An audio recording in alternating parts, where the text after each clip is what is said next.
clock hits midnight on Tuesday morning, we will officially be in March. Arch Madness, the Missouri Valley Conference tournament, along with a number of other smaller conference tournaments beginning this coming week. The women's Big Ten basketball tournament beginning. Man, March Madness is upon us. With that being said, my Week 17, February 28th, 2022 edition of my Top 25 that actually makes sense for men's college basketball. We know that 6 teams, the top 6 teams in the top 10 in the AP poll this past weekend, lost. Also, number 9, Texas Tech lost. Now, Texas Tech was actually number 2 in my poll, so although the rankings were different, a lot of my top 10 teams lost as well. Let's get right down to my top 25 that actually makes sense for Week 17. And despite the loss for Gonzaga, the Bulldogs are still number 1 in my book. An impressive win on the road at San Francisco. Of course, they were not able to make it 2 straight, losing at St. Mary's, but they still have the best resume, and they have dominated their league, minus that loss to the Gales. Baylor, back up to number 2. Yes, I moved them up 7 spots. They had a really solid week. Baylor winning at Oklahoma State and then defeating the Kansas Jayhawks. An impressive week for Baylor, and they're a team that kind of all along I felt like was probably the second best team in the country behind Gonzaga, but this ranking system that I release each week is based off of body of work and resume, so I think the body of work is starting to match up with what I believe, at least for the top 2, Gonzaga and Baylor. Moving along here nicely to number 3, Duke, moving up 5 spots. A couple good wins for Duke at Virginia and a dominant performance against the Syracuse Orange.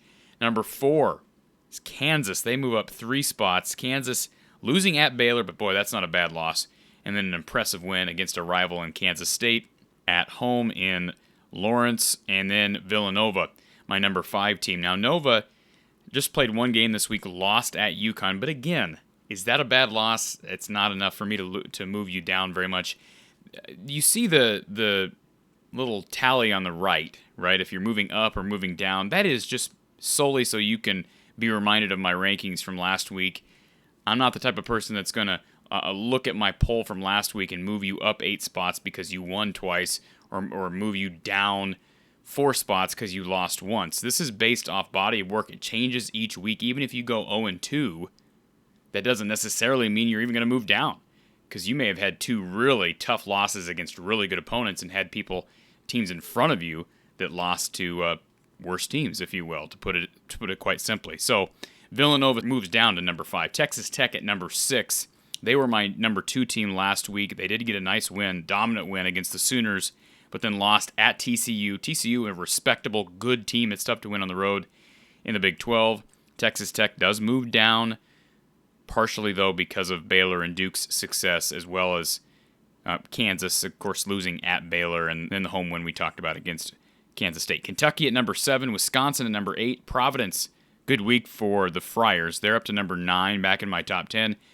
Purdue just played 1 game, lost at Michigan State. Normally, that would not hurt you very much, but because of some of the other movement in the poll, they do move down to number 10. Plus, Michigan State just got absolutely decimated by Iowa. I mean, midweek, Iowa just completely destroyed the Spartans, so Purdue going to move down to number 10. They are still, though, I believe they're a top 5 team, but right now their body of work says number 10 in my book. Let's move along to 11 through 25. Arizona, they were number 3, so they moved down 8 spots. So if you're doing the math there, that is the biggest drop in my poll. They won at Utah, but lost by 16 at Colorado. Not a great Colorado team, not a bad Colorado team.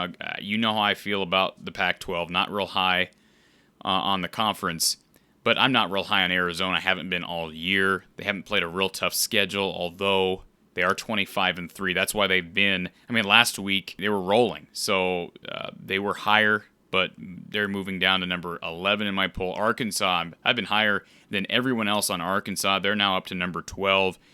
Perhaps the team of the week. Arkansas winning against Florida on the road and then against Kentucky. They go 2-0. So they're at number 12. Tennessee at number 13.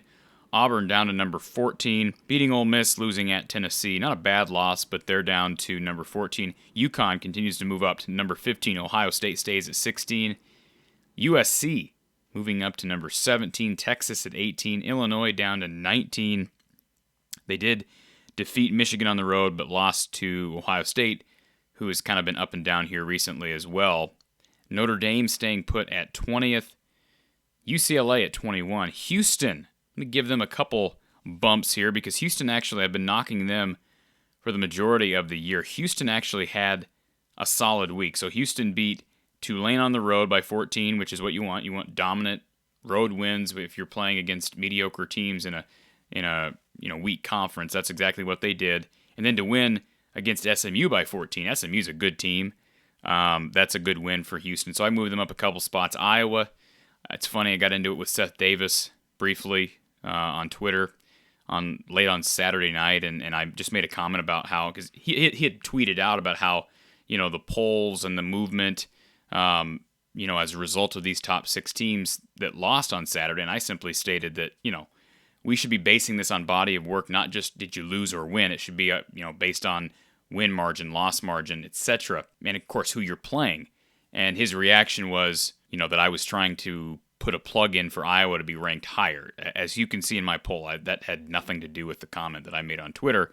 I moved Iowa up to number 23. They are no more deserving, in my book, than being number 23. It's my opinion. But this poll is, you can say I'm biased, but I don't think I'm biased. If you look at my poll here, I don't think you can say I'm leaning towards the Hawkeyes. St. Mary's moves into my poll. They were not in there last week, but to win against Gonzaga, going to get you in at 24-6. They're in the tournament right now comfortably. Alabama moving back in. They've got a lot of great wins, just 19-10, the only non-20 win team in my poll, but they have just too many good wins. Teams on the outside looking in, Murray State with an impressive 33-point win against Belmont, but then again following it up with a 2-point win against a bad Southeast Missouri State team. So the Racers are just up and down, but I give them credit. That's a good Belmont team they beat. How about North Texas? That's a team we haven't talked about, the Mean Green. No great wins, but no bad losses for North Texas. They're not dominant enough in their conference at this point for me to be able to defend putting them in my poll, but certainly they are not far out of my poll. And then, of course, Creighton, they fall out. Tough week for the Blue Jays. They were kind of a surprise team for me and maybe a team flying under the radar last week, but just a rough week for the Blue Jays, so they move out of my poll. And that's about it. I mean, the Mountain West, I'm not as high on the Mountain West. Colorado State's been up and down. I know people are high on Boise State and Wyoming. Right now, I've got none of those Mountain West teams in my poll. They'll all make the tournament, but as of right now, not in my top 25. So that's my Week 17 top 25 that actually makes sense. Enjoy the first week of postseason play with Arch Madness and smaller conference tournaments, the big boy tournaments, in just over a week from now. Keep it locked in right here to From the Hawkeye of the Storm for college football, college basketball, specifically Big Ten and the Hawkeyes. We have you covered throughout the year.